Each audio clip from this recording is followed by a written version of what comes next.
무당백서 407페이지의 내용, 단학, 단전호, 이 내용부터 먼저 풀이하도록 하겠습니다. 단학이죠. 단학, 단전호. 이 책에 대한 모든 것이겠지만 이 또한 단학, 단전호, 이 제5항 역시 제가 직접 겪고 익힌 바를 토대로 기술하였습니다. 물론 제가 겪고 익힌 바이며 다른 사람도 역시 저처럼 또는 저와 비슷하게 일상생활 내에서 꾸준하게 겪다 보면은 반드시 제가 했던 과정을 성취할 수 있는 이런 객관적인 토대를 마련이 되어 있습니다. 그래서 설명을 앞당기겠습니다.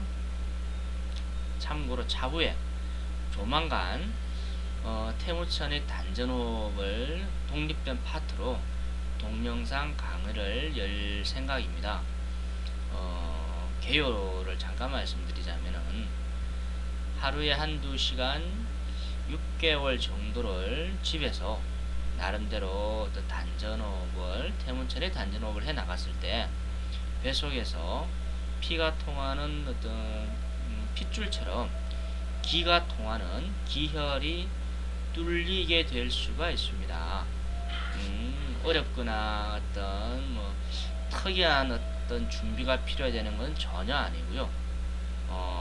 일상적으로 평범함 속에서 꾸준하게만 일관된 방향으로 따라와 준다라면 가능한 영역이죠. 뱃속에 이른바 구멍이 뚫리는 건데 새로운 경험, 새로운 어떤 전환이 있을 거예요. 그 과정을 조만간 준비하도록 하겠으며, 그에 앞서서 제5항 단학 단전호흡을 먼저 풀이하는 바입니다. 읽어 나가겠습니다. 개요, 단전호흡의 개요입니다. 단전호흡은 무엇일까요? 단전호흡은 이것입니다.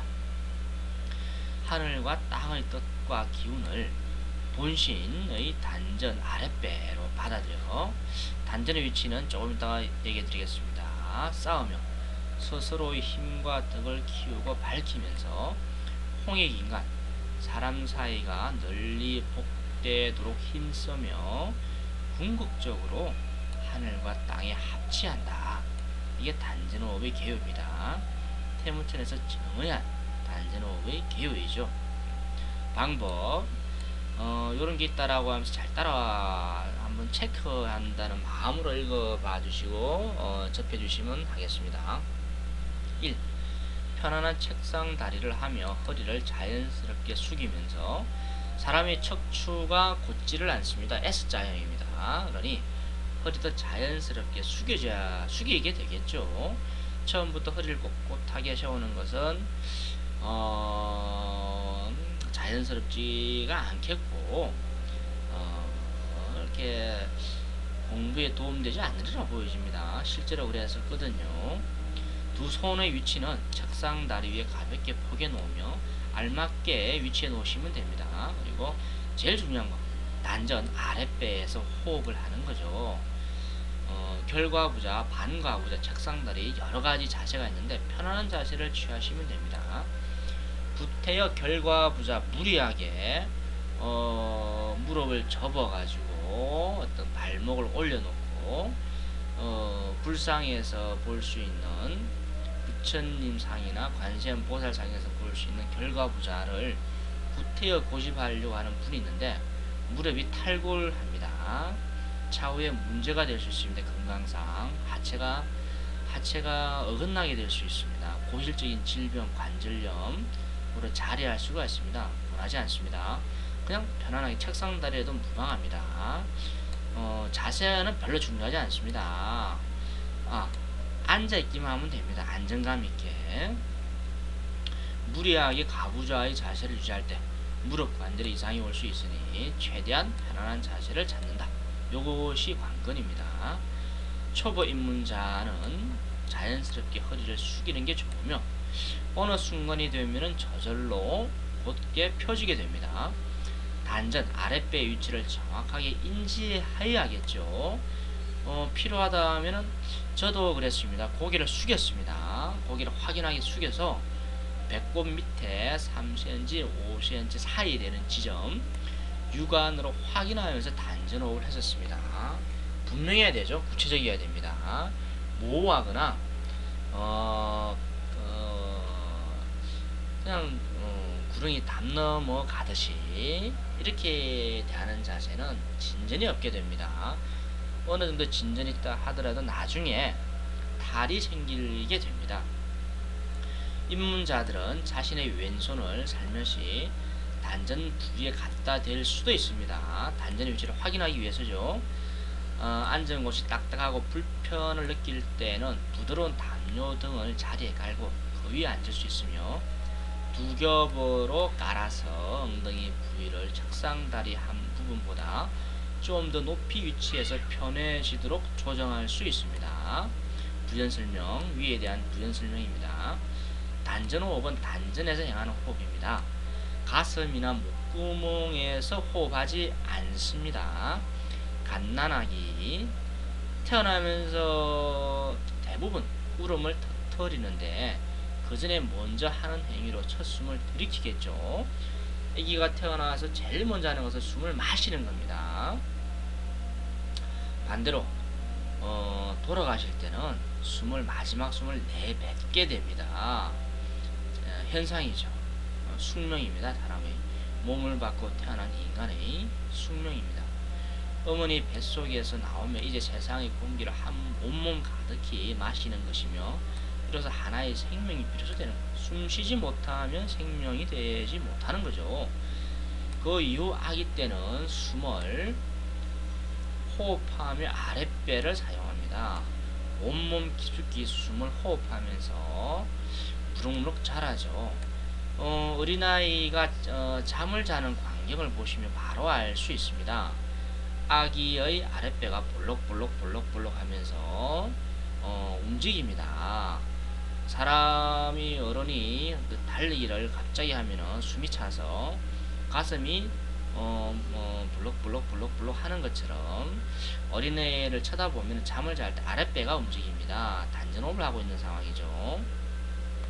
점점 나이를 먹을수록 숨은 아랫배에서 흉부호흡, 가슴의 허파로 올라오며 건강이 안 좋아지거나 나이를 더 먹게 되면 더 올라오죠. 목구멍 부위로 숨이 차오르다가 치명적인 질병을 만나면 목구멍에서만 숨이 거러렁 되면서 결국 마지막 숨을 내쉬게 되죠. 그러므로 숨이란 굳이 단전호흡을 하지 않아도 아기 때는 아랫배에 단전해서 호흡하다가 나이 들면 위로 올라오며 그에 따라서 육체적 질병도 빈발하게 됩니다. 단전호흡이란 인위적으로 숨을 아랫배까지 끌어내려서 호흡하게 하여 처음 태어났을 때의 생명의 기운을 일깨우며 육체의 노화와 질병이 늦춰지게 되어 있죠. 늦춰지게 됩니다. 하늘과 땅, 우주 삼라만상의 기운을 최대한 깊이 호흡하며 나의 존재를 우주적으로 확장. 이거는 정신적인 측면을 설명한 부분이네요. 하다 보면은 단전호흡을 하다 보면은 나의 존재감이 우주적으로 확장하게 되는 걸 느낍니다. 하나의 실제입니다. 여기 와중에 정신적으로 진보하며 영적인 능력이 강화되어 인간적인 업무에 고도의 집중력과 발전을 유도할 수도 있고 기도하는 사람, 또 어떤 수양하고 통령을 원하는 사람, 이런 분들에게는 신령의 어떤 신령스러움이 더 밝아지고 귀신을 통제할 때 자신의 통제력이 강화되어서 자신의 안전을 확보하면서 더 순리대로 진행해 나갈 수가 있겠죠. 쉬운 예를 들겠습니다. 사람이 깊이 생각할 때는 저절로 심호흡이 됩니다. 숨이 깊어지고 고요해지는 법이며 이와 반대로 흥분하거나 육체적 질병이 오면 반드시 숨이 얕아지고 가빠옵니다. 이렇게 숨을 가쁘게 쉬게 되죠. 흥분할 때, 또 몸이 아플 때, 감기 몸살 걸렸을 때 이렇게 숨을 거칠게 쉽니다. 절대 깊거나 차분하게 쉴 수가 없습니다. 또는 생각을 뒤집어 말했을 때 설명해 나가겠습니다. 모름지기 사람이 숨을 깊이 내쉬면 저절로 정신력이 새로워지며 지혜롭게 됩니다. 하지만 일부러 숨을 짧고 급하게 호흡하면 반드시 경솔해지며 몸에 병이 찾아오게 됩니다. 숨하고 몸은 불가분의 관계입니다. 숨이 차분하고 깊으면 건강으로 나아가게 되고, 아프지 않지만 일부러 숨을 급하고 빨리 허겁지겁 숨을 쉬게 되면 건강했던 몸도 아프게 되죠. 질병이 찾아옵니다. 극단적으로 언급해 보겠습니다. 숨을 내쉬지 않을 때 사람은 5분 안에 뇌사하게 되죠. 밥은 50일을 먹지 않아도 살 수 있으며 물도 5일을 마시지 않아도 죽지 않을 수 있습니다. 그러나 숨은 단 50초도 참기 힘들며 5분을 넘기기 어렵고 사실상 목숨을 다하게 되죠. 우리들이 평소에 신경 쓰지 않으며 호흡하는 숨은 우리 전 존재를 결정하는 겁니다. 그리고 단전호흡이란 이런 인위적인 행위를 통해 우리는 우리 존재를 더 한층 위대하고 아름다우며 신비롭게 바꾸어 갈 수 있게 됩니다.